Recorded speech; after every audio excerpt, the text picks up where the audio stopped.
நீ சூட்டும் பூவுக்காக நெடுங்கூந்தல் ஆடுது.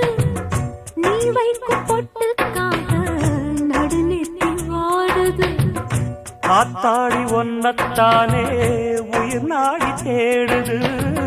காவேரி எங்கே போகும் கடல் வந்து கூடுது.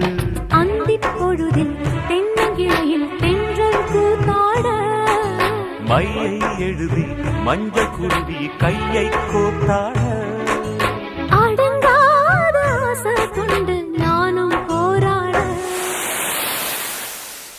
உனக்கென பிறந்தவ ரெக்க கட்டி பறந்தவ இவதான். என விட உனக்கு இங்கு மனசுக்கு பிடிச்சவ எவதான்.